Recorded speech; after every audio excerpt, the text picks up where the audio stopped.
सोने का थाल। मोहनपुर गांव में शिवम एक चौकीदार था। वह रात भर गांव की गलियों में लाठी लेकर आवाज लगाता घूमता था। इसके चलते गांव वाले चैन की नींद सोते थे और वह रात को अपना खाना लेकर निकलता और शिव जी के मंदिर जाता था। रात के समय जब पुजारी मंदिर बंद करते तब वह अपने काम पर निकल जाता था। एक दिन पुजारी बाबा ने उससे पूछा, पुजारी शिवम, यह सभी गांव वाले सुबह मंदिर आते हैं और तू रात को मंदिर आता है, उसके बाद मंदिर बंद होने तक बैठा रहता है। शिवम, पंडित जी, जब तक मैं भगवान के दर्शन नहीं कर लेता मैं अपने काम पर नहीं जा सकता।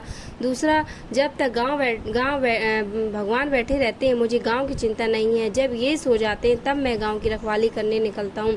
पुजारी, तुझे इतना विश्वास है शिव जी पर? शिवम, हाँ पंडित जी, मेरा विश्वास अटूट है। इसी तरह समय बीत रहा था। एक दिन मंदिर में एक सेठ जी आए और पुजारी जी से बोले कि सेठ जी, पंडित जी, मेरी कोई संतान नहीं है, मैं भगवान भोलेनाथ की पूजा करना चाहता हूँ। पंडित जी सेठ जी की पूजा करवा देते हैं। पंडित जी, भगवान ने चाहा तो तुम्हें अवश्य संतान की प्राप्ति होगी, लेकिन उसे एक बार मंदिर में दर्शन करवाने अवश्य आना। 1 साल बाद सेठ जी के घर बेटा पैदा हुआ।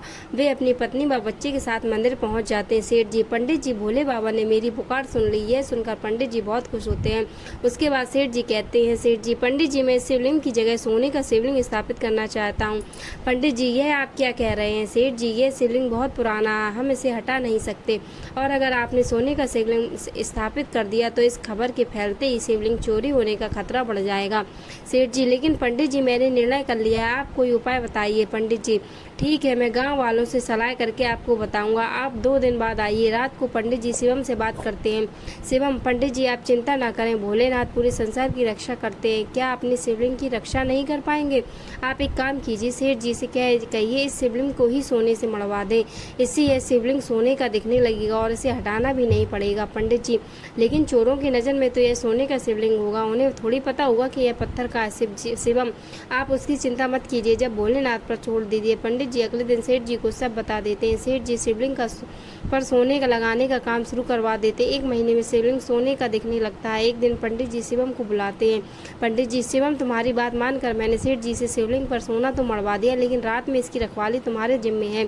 शिवम, पंडित जी, वैसे तो मेरे रहते पूरे गाँव में चोरी नहीं हो सकती, लेकिन फिर भी मैं मंदिर का विशेष ध्यान रखूंगा। एक दिन रात को शिवम मंदिर के पास से गुजर रहा था तो उसने देखा मंदिर के द्वार खुले हैं और एक आदमी शिवलिंग के पास कंबल ओढ़कर बैठा है। शिवम उसके पास पहुंचा। शिवम, तू कौन है और मंदिर का द्वार कैसे खोला? चोर है क्या तू? आदमी, नहीं, मैं चोर नहीं हूँ, मैं केवल यह सोना हटाना चाहता हूँ, तुम इस सोने को ले जाओ। शिवम, क्या मतलब? इस सोने को क्यों हटा रहे हो? आदमी, यह सोना तुम्हारे कारण लगा, इसलिए मैं चाहता हूँ कि यह सोना तुम ही ले जाओ।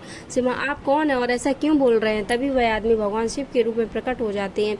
शिव जी, मेरे और मेरे भक्तों के बीच में यह सोने की दीवार खड़ी कर दी है और मेरे भक्त जो भी श्रद्धा से अर्पण करते हैं वे सोने पर ही रह जाता है, मुझ तक नहीं पहुँचता, और ना मेरे भक्त मेरे दर्शन कर पा रहे हैं। शिवम यह सुनकर भगवान के पैरों में गिर जाता है।